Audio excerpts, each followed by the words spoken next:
Buenos días, buenas tardes, buenas noches. Bienvenidos a Doctrina Católica Tradicional y comenzamos con nuestras oraciones de siempre. Pater noster, qui es in celis, sanctificetur nomen tuum, adveniat regnum tuum, fiat voluntas tua, sicut in cielo et in terra. Panem nostrum quotidiano da nobis hodie, et dimitti nobis debita nostra, sicut nos dimittimus debitoribus nostres, et ne nos inducas in tentationem, sed libera nos a malo. Amén. Ave María, gratia plena, Dominus tecum, benedicta tu in mulieribus, et benedictus fructus ventris tui, Iesus. Sancta Maria Mater Dei, ora pro nobis peccatoribus, nunc et in hora mortis nostre. Amén. Sancte Micael Arcangele, defende-nos in praelio, contra nequitiam en insidias diaboli, esto presidium. Imperet illi Deus, supplices deprecamur, tuque princeps militia celestis, Satanam aliosque spiritus malignos, qui ad perditionem animarum pervagantur in mundo.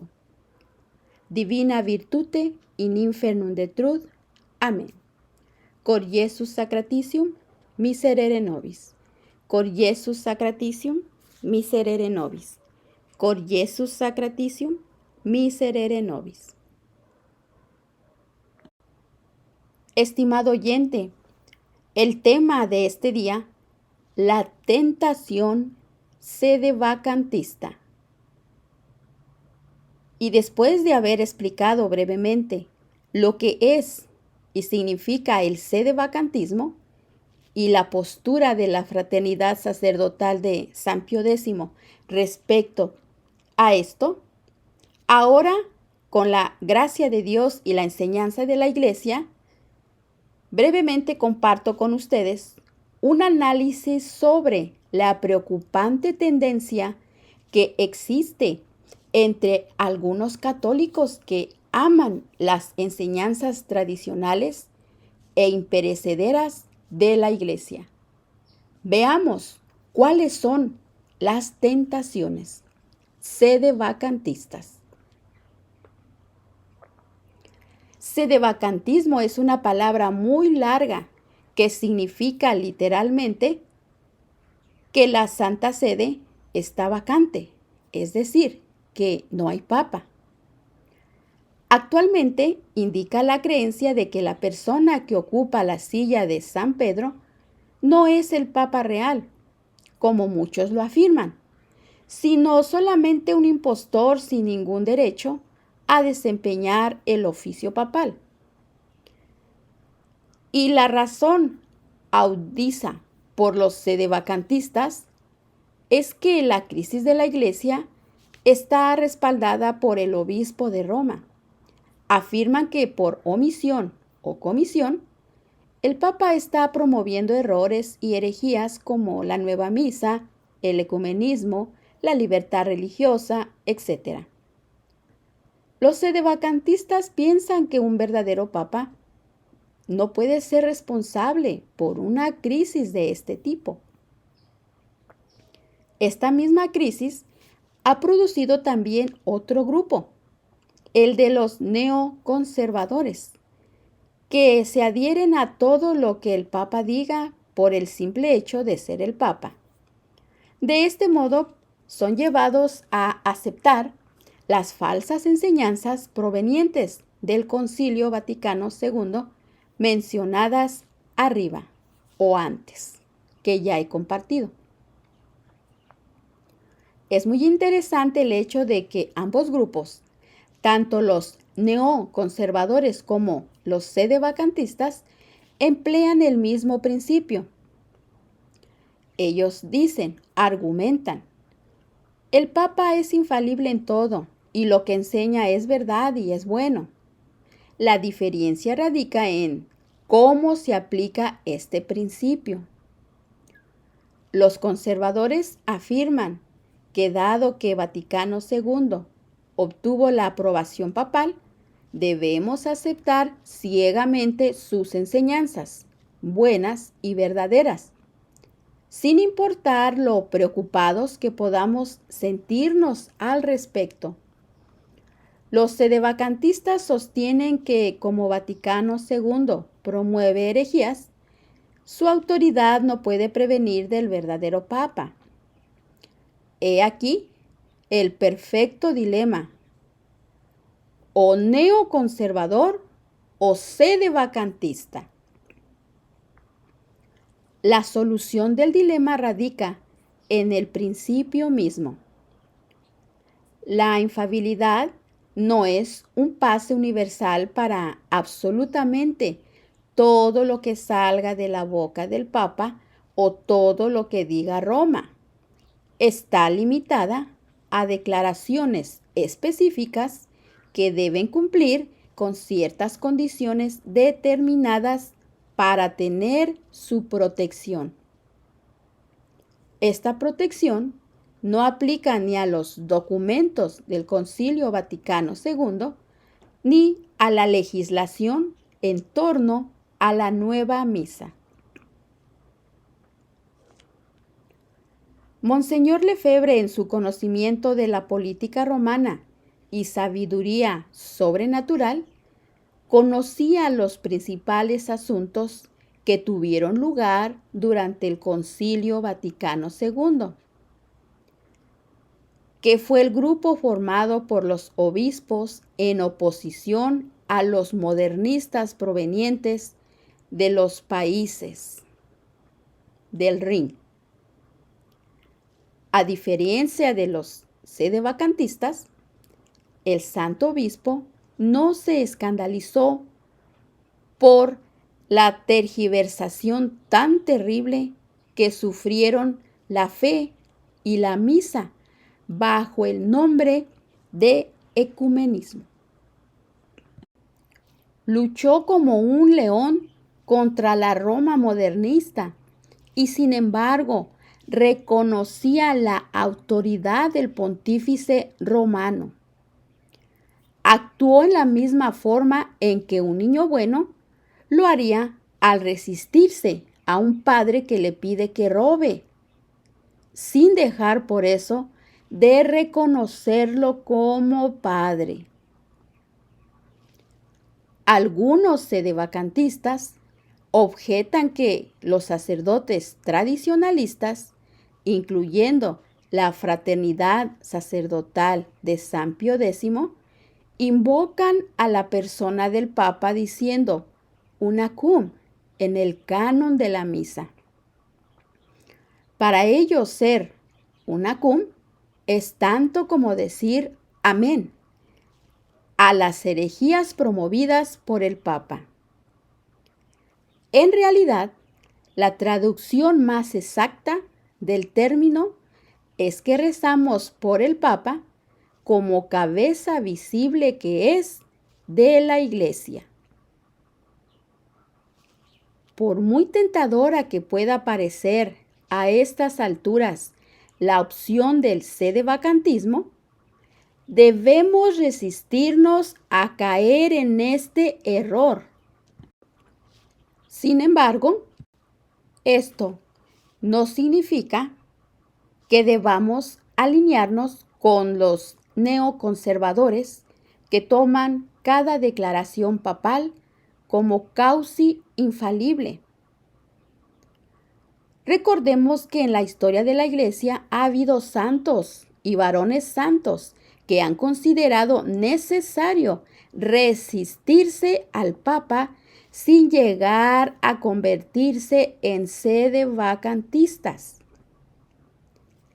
Esta es la razón por la que el venerable Monseñor Marcel Lefebvre, aún con toda su oposición a la Roma modernista, nunca adoptó esta postura y le prohibió, una vez más, prudentemente a los sacerdotes de la fraternidad sacerdotal de San Pío X profesarla. A continuación comparto con ustedes algunas reflexiones de los santos padres de la Iglesia para entender y comprender el por qué no debemos ni podemos ser sedevacantistas. Bueno, el Papa León XIII dijo: pero cuando el poder que sustenta el mando o cuando la legislación está dispuesta contra la razón o la ley eterna o contra alguna ordenanza de Dios, la obediencia es ilegal. No olvidemos que en este caso, obedecer al hombre es obedecer a Dios. Encíclica Libertas número 13. Ahora veamos la reflexión de el abad Geranger. Él decía: cuando el pastor se convierte en lobo, lo primero que el rebaño debe hacer es defenderse por sí mismo. Es indudable que la doctrina normalmente desciende de los obispos al pueblo fiel, y los súbditos en el orden de la fe no están para juzgar a sus líderes. Pero en el tesoro de la revelación existen puntos esenciales respecto a cada cristiano, por virtud de este preciso título de cristiano. Se tiene la necesaria obligación de custodiar el conocimiento. El principio no cambia, ya sea respecto a la fe o las costumbres, moral o dogma. Traiciones como la de Nestorio son raras en la iglesia, pero podría suceder que los pastores permanecieran en silencio por una razón u otra, en circunstancias donde la religión está en riesgo. Los verdaderos fieles son aquellos quienes, en circunstancias cuando la religión está en riesgo, sacan de su propio bautismo la inspiración de la línea de conducta. No son esas personas pusilánimes quienes, bajo el engañoso pretexto de sumisión hacia los poderes establecidos, esperan un plan que no es necesario y que no les será dado para repelar al enemigo y oponerse a sus designios. Veamos qué decía el arzobispo Monseñor Lefebvre de acuerdo a esto. Ninguna autoridad, incluso de la más alta jerarquía, nos puede obligar a abandonar o devaluar nuestra fe católica. Esto es lo que ha sido claramente expresado y profesado por el magisterio de la Iglesia durante 19 siglos en aquel tiempo. Pero aunque nosotros o un ángel del cielo les prediquen otro evangelio del que les hemos predicado, sea anatema. Lo dice la palabra de Dios en Gálatas capítulo 1, versículo 8. ¿No es lo que el Santo Padre nos repite hoy? Y si cierta contradicción resulta aparente en sus palabras y acciones, así como los actos de varias congregaciones romanas, entonces debemos elegir lo que siempre ha sido enseñado y tendremos oídos sordos a las innovaciones que están destruyendo la iglesia. Ahora veamos la actitud del arzobispo Lefebvre. Continúa. Aquí también debemos continuar con el espíritu de la iglesia. Debemos rechazar el liberalismo de cualquier fuente porque la Iglesia siempre lo ha condenado. Ella lo ha hecho debido a que es contrario, especialmente en el aspecto social, al reinado de nuestro Señor. Y en cuanto a la cuestión de la invalidez del Novus Ordo, es decir, la nueva misa, aquellos quienes afirman que ya no hay papa, están simplificando de más el problema. La realidad es más compleja. Si uno comienza a estudiar la cuestión de si el papa podría ser hereje, uno rápidamente descubre que el problema no es tan simple como se había pensado. El muy objetivo estudio de Javier de Silveria sobre este tema demuestra que un buen número de teólogos enseñan que el Papa puede ser hereje como doctor privado o teólogo, pero no como maestro de la Iglesia Universal. Uno debe examinar en qué medida el Papa Pablo VI deseó comprometer su infalibilidad en las diversas causas donde él firmó textos cercanos a la herejía, si no es que son formalmente heréticos.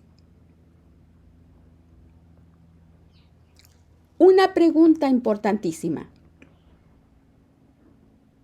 ¿Nuestro Señor Jesucristo fue sedevacantista? Veamos.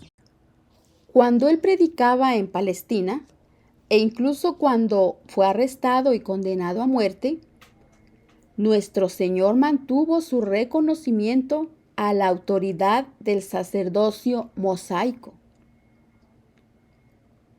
Y lo vemos en la palabra de Dios en el Evangelio de San Mateo, capítulo 13, versículos 1 al 3, en donde dice de esta manera: Entonces Jesús habló a las muchedumbres y a sus discípulos, diciendo: En la cátedra de Moisés se han sentado los escribas y los fariseos. Haced pues y guardad lo que os digan, pero no los imitéis en las obras, porque ellos dicen y no hacen. Aún más, nuestro Señor no destituyó a San Pedro después de su triple negación durante la noche de la pasión, sino que lo confirmó en sus funciones una vez que Pedro hiciera reparación por su pecado. Esto lo leemos en el Evangelio de San Juan, capítulo 21, versículos 15 al 17. Y continúo resumiendo este tema. Podríamos decir que, debido a las enseñanzas heréticas del Papa Juan Pablo II, los católicos tradicionales no están obligados a orar por él. Primero, antes que otra cosa, diría que el negarse a orar por el Papa no es un comportamiento católico. Cuando San Pedro fue encarcelado por el rey Herodes, toda la iglesia estuvo rezando por él. Y en la palabra de Dios, en Hechos capítulo 12, versículo 5, dice: Pero la iglesia oraba insistentemente a Dios por él. Así que ahora nos encontramos hoy en una situación diferente, aunque podemos decir que los papas del Vaticano II son como prisioneros de sus falsas ideas.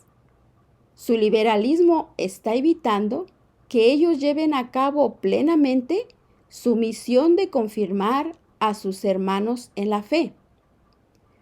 Lo dice la palabra de Dios, Evangelio de San Lucas, capítulo 22, versículo 32, en la cual dice: Y tú, una vez convertido, confirma a tus hermanos.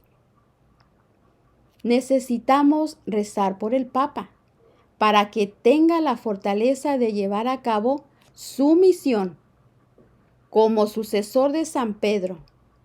Así lo definió Concilio Vaticano I.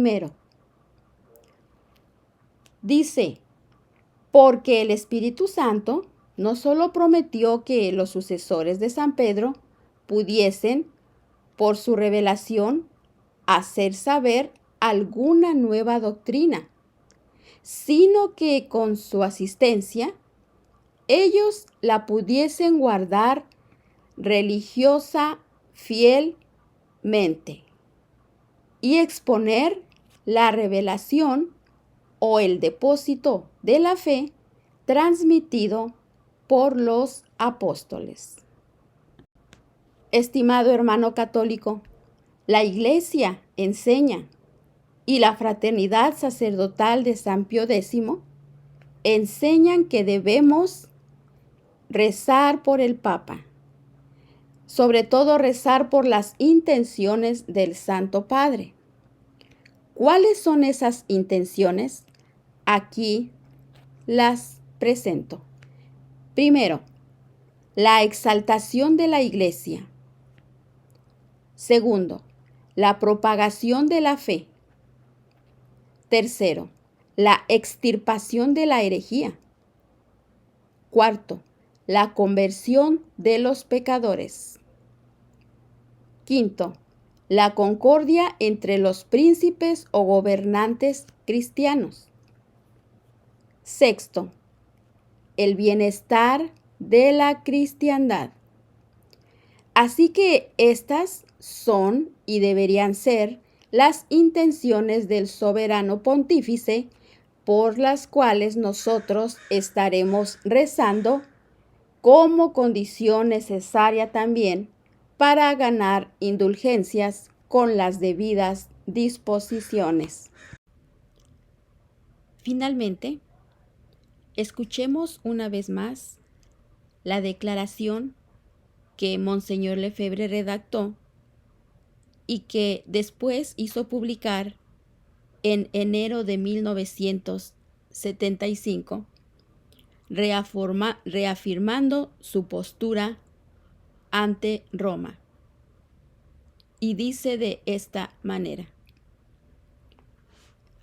nos adherimos de todo corazón y con toda nuestra alma a la Roma católica, guardiana de la fe católica y de las tradiciones necesarias para el mantenimiento de la fe, a la Roma eterna, maestra de sabiduría y de verdad. Por el contrario, nos negamos y siempre nos hemos negado a seguir a la Roma de tendencia neomodernista y neoprotestante, que se manifestó claramente en el Concilio Vaticano II. Después del concilio, en todas las reformas que de él surgieron. Y en su conclusión, Monseñor Lefebvre comparte: me confío a la divina providencia. Estoy convencido de que Dios sabe lo que hace. Así que hicimos bien en resistir. Y estoy seguro de que hoy la fraternidad se halla en las mismas circunstancias.